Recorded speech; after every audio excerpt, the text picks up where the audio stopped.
හයි සුබ දවසක් කියලා ඔයාලා හැමෝටම ප්‍රාර්ථනා කරනවා.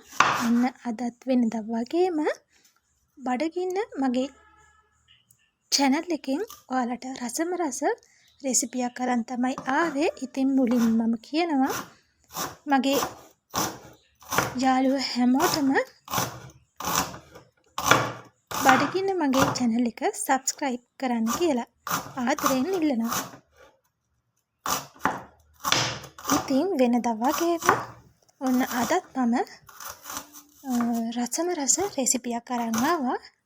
ඒ තමයි අපිට ඇතුවත් බැරි නැතුවත් බැරි පරිප්පු කරිය. ඉතින් ගෙදර තියෙන අමුද්‍රව්‍ය වලින් කොහොමද රසම රස අපිට බඩගිනි ගොඩක් ආපු වෙලාවට කොහොමද රසම රස පරිප්පු කරියක් හදාගන්නේ කියලා තමයි ඔයාලට මම අද කියලා දෙන්න හදන්නේ. ඉතින් අද මේ වෙලාවේ මගේ ගෙදර මේකට දාගන්න මට තියෙන්නේ ලුණුයි සුදු ලුණුයි විතරයි. ඔන්න ඔය විදිහට ඒ ටික මම කපා ගන්නවා. ඉතින් ඊට පස්සේ මෙන්න මෙහෙම පරිප්පු ටික හොඳට හොදගෙන මම කපාගත්ත ලුණු සුදු ලුණු ටික මේකට එකතු කරගන්නවා. ඊට අමතරව කරපිංච ටිකකුත් මම එකතු කරගන්නවා. ඉතින් ඊට අමතරව ඔයාලගේ ගෙදර තියෙන අමු මිරිස් රාම්පෙක් කරපිංච එකී මෙකී නොකී සියලුම දේවල් තියෙනවා නම් මේකට එකතු කරගන්න. එතකොට මේ පරිප්පු කරිය හිතාමත් රසවත් අන්දමින් අපිට ප්‍රණීතව ආහාරයට ගන්න පුළුවන්. ඉතින් ඔන්න ඔය විදිහට තමයි මම මේකට අවශ්‍ය ද්‍රව්‍ය ටික එකතු කරගන්නේ. තව දෙයක් කියන්න ඕන යාළුවනේ, මේකෙදි මම කහයි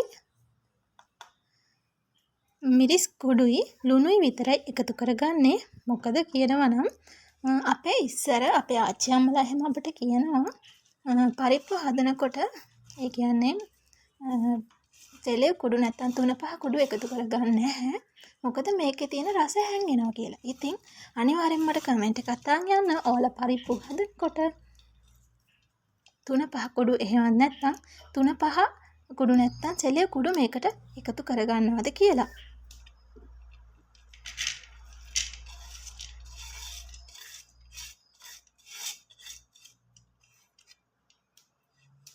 විදිහට අපි අඩුම කුඩුම ටික පරිප්පු හැලියට එකතු කරගෙන වතුර ටිකක් දාලා හොඳට කලවම් කරගෙන වතුර ටිකක් දාලා අපි මේක ලිපෙන් තියාගන්නවා. ඊට පස්සේ විනාඩි 10කින් විතර තමයි අපි ආයෙ මේක ඇරලා බලන්නේ. ඉතින් අපි මේක ලිපෙන් තියාගෙන ඉමු යාළුවනේ. ඔන්න ඔය විදිහට තමයි මම ගෙදර පරිප්පු හදනකොට හදන්නේ.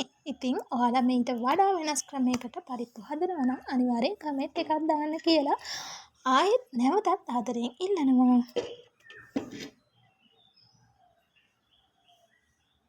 ඔන්න දැන් මම මේක විනාඩි 10කට පස්සේ ඇරලා බලනකොට මෙන්න මේ විදිහට තමයි පේන්නේ.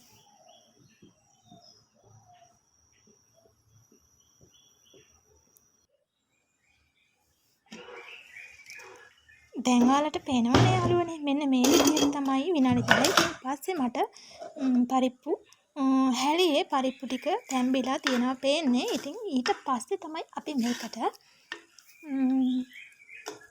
පොල් කිරි ටික එකතු කරගන්නේ. ඉතින් පොල් කිරි එකතු කරගෙන විනාඩි 3-4ක් විතර යනකම් අපි මේක හොඳට උයා ගන්න ඕන. ආයෙත් එතකොට තමයි පොල් කිරි ටික හොඳට ඉදිලා අපිට කන්න පුළුවන් ප්‍රණීත පරිප්පු කරියක් අපිට ලබා ගන්න පුළුවන්. ඉතින් ඔන්න ඔහම තමයි මම පරිප්පු කරිය හැදුවේ. ඉතින් මම මේකේ අවසානෙට ටෙම්පරාදුවකුත් කරගන්නවා. ඒ තවත් රස වැඩි වෙන්න. ඉතින් ඔයාලත් කැමති නම් එහෙම එකතු කරගත්තට කමන්නේ නැහැ. ඔන්න ඔය විදිහට තමයි අවසානෙට පරිප්පු කරිය ඔයාලට දැක බලා ගන්න පුළුවන් වෙන්නේ. ඉතින් මගේ ආදරණීය සහෝදර සහෝදරියන්ගෙන් යාළුවන්ගෙන් මම ඉල්ලන්නේ අනිවාර්යයෙන්ම මේ විදිහට හදලා ඔයාලා හදන විදිය මට කමෙන්ට් එකක් දාන්න යන්න කියලා.